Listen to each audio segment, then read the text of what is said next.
Hey there, I'm still working on these daily drivers. This time it's the headlight switch. I'm not getting the headlights turning on at all. Ever since this car came back from the Texas rally, it was transported back, my headlights don't work. They will work if I pull the high beams, but when I turn the headlights on, I don't get anything. Even in the dashboard, it's totally dark. And the parking lights don't work either. And something is also strange that this is the parking lights indicator, that little green dot, but it hasn't been working ever since I got the car.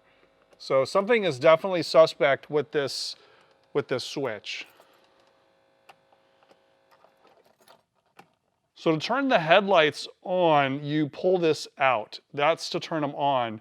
There should be a detent there for parking lights, but I don't feel that detent. It's just either on or off. To adjust the interior brightness, you can turn this to dim it. The issue is it doesn't stop turning. It keeps going. So I think what may have happened, unfortunately, is the truck driver that transported the car, maybe instead of pulling it, they just turned it too many times and broke it internally. But I'm also suspect of the switch because even before the rally, the parking lights didn't work. And the other strange thing is, like I said, that green light right here on the dashboard, that green light never turns off. It just thinks the parking lights are always on. And then out here, the parking lights have never worked. So stick around. This may be a little bit more involved than just replacing the switch. I think there's going to be some electrical troubleshooting in this one because it never worked right and something is haywire with the parking lights. I'm going to disconnect this negative terminal on the battery again, just to make sure we don't do any damage to the wiring or myself. If you pinch the rubber or just pull it aside, I think you can pry the cover off. Yeah, so this cover is removable, and there is a nut behind there. So it looks like maybe, it's quite big actually, maybe a 9 or 10 millimeter nut. So the shaft of the switch has a little hole in it. So if we put an Allen wrench in that hole, yeah, so 10 millimeter nut there. So let's see if we can do it this way.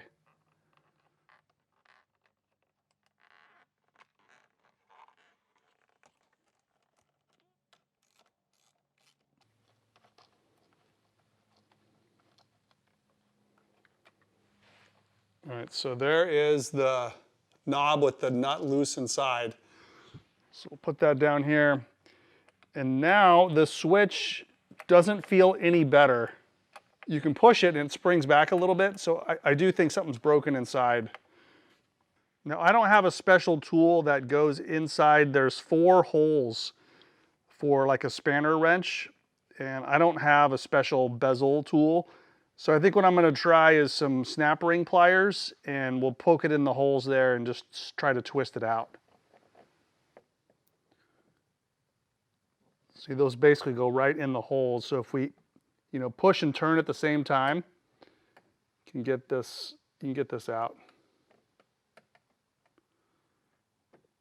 Just takes a little coordination to get the pins lined up, but that should do it. So plenty of thread engagement on that.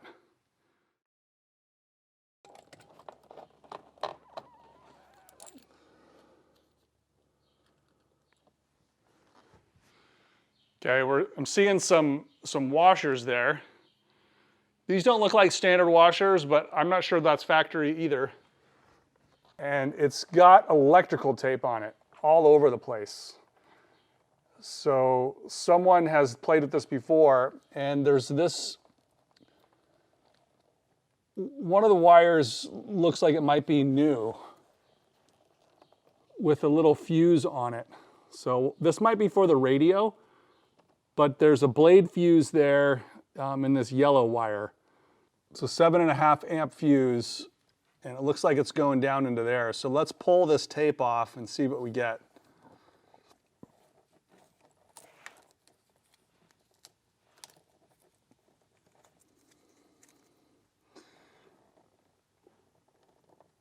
So many things are connected here to this 911-613-02903. So I'll take some pictures before we pull all the terminals off and make sure they're in the right place. I don't think they are. Something's missing on that one. There's also a missing wire on that one, but that could be normal. 30 means direct connection to battery. So this red and red-white are going to 30. So we'll take those off. And then next to that is marked 58. That's the 2 gray wires. And then the white wire and the yellow wire are connected to 56. Then the gray white wire is connected to N. And then the next one going counterclockwise looks like 58L. And that's the gray with the gray black. And then several of these wires are on doubled up connectors. So there's only one terminal leaving the switch, but 2 wires are connected to it with a little adapter there. I think that's how it came. They've added so many things to these cars that they just keep adding stuff, adding wires. So after 58L it looks like 58R. That's the gray and the red. Okay, then we have 75. That is the red with white stripe. And then last but not least is 57. That's white with green. Okay, the first switch I found is the exact same part number. It's 911-313-02903. But it's got like a lot of corrosion here on the shaft and it's frozen stuck. So I got 2 nuts on there. I'm gonna tap it and twist it, see if I can free it up. I don't know if we can make 2 bad switches into one or if we need to keep looking for a better switch.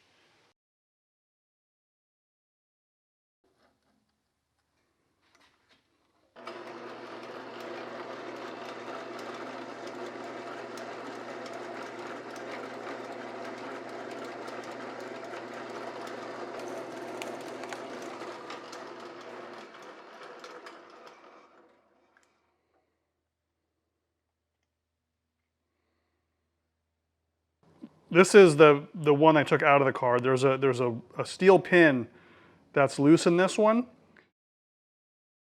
And I think that's what keeps the plunger attached to this contact slide thing.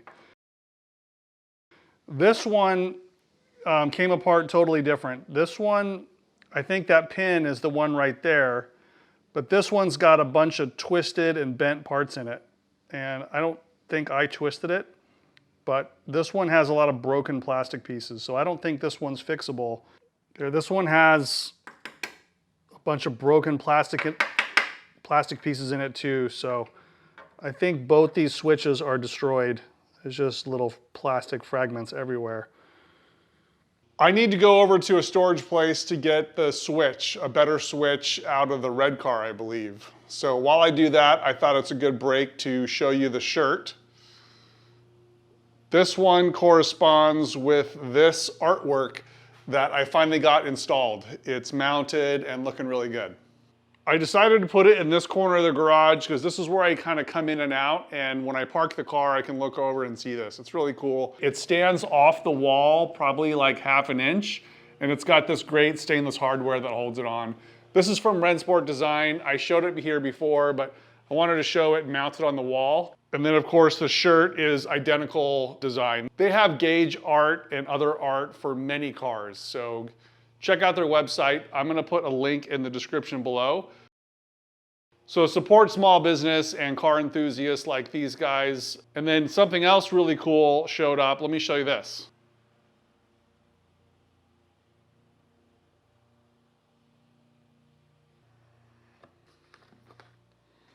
Check this out. Is that the coolest mug ever or what? Perfectly honed for my iced tea.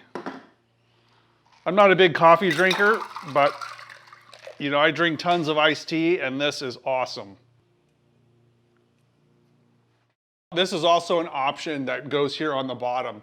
Because this is super authentic looking, it won't fit in a cup holder, but of course they thought of that at Find. You can screw this on the bottom. It turns it into a more conventional mug. You're not getting liquid in the bottom, but it's super cool. You can fit it in a cup holder. Let me show you. That is cool.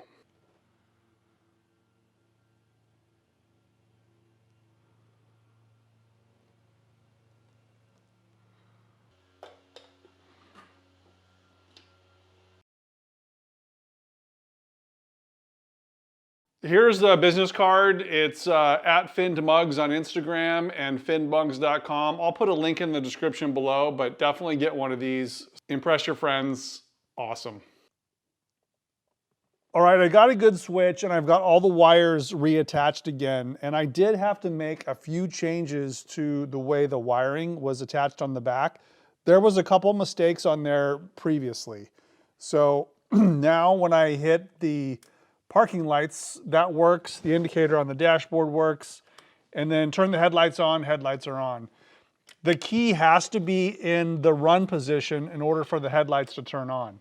You can turn the parking lights on when the key's off, but the headlights will not turn on. And I verified that in the schematics. That's the way it's designed. That's just the way it is.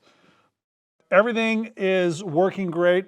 I did do some research and figured out what this yellow wire is for.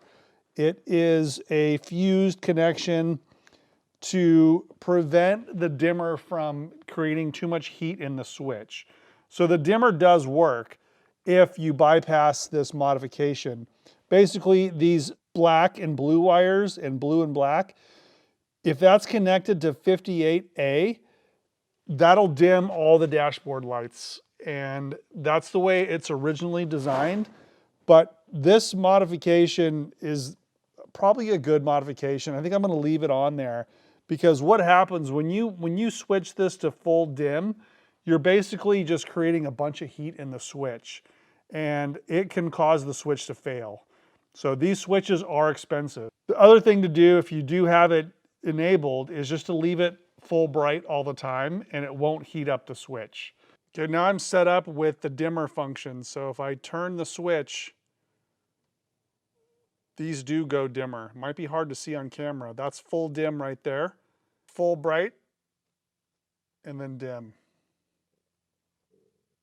Because the parking light circuit was messed up, I wasn't able to turn my fog lights on unless the car was off for some weird reason. It was just wired backwards. But now I got it figured out. That green dot means the parking lights are on, and that does correspond with the lights on outside. So that is working great.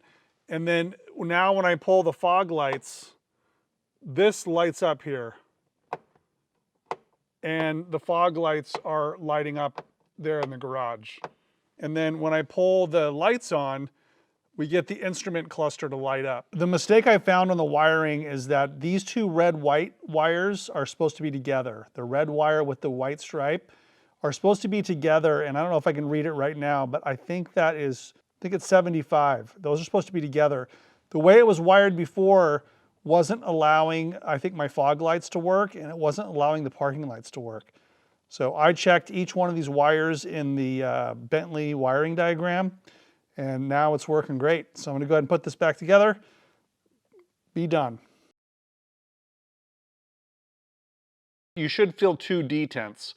One for the parking lights, two for the headlights. So there's two distinct drops there. And I had no reason for these washers. I'm not sure why those were behind there. I like it the way it is because you can easily get your fingers on it and just pull. So I've tightened the nut, everything here is done. The other thing you can do to preserve your headlight switch and maybe make the lights a little bit brighter is you can put in the headlight relays at the fuse panel. That is a little bit shorter path to getting more electricity to the headlights, and it prevents a little bit of current running through the switch. So that is a video I've done on my other car. I'll put a link to that one right there. It's a good idea. It does kind of relieve some of the stress off these expensive parts. I was able to pick up a lot of those broken plastic pieces and put them together well enough to create a replacement part. So I think I can fix those switches with the right plastic part. I'm gonna have a few made. So if you have an old headlight switch that's broken, please reach out to me. I'd love to have one just to learn how to fix them. And then maybe I can offer that as a service if you have a broken headlight switch. You know, brand new, they're about 550 bucks. Used ones are anywhere from 150 and up. Feel free to send me one and I'll try to fix it and I'll send it back to you.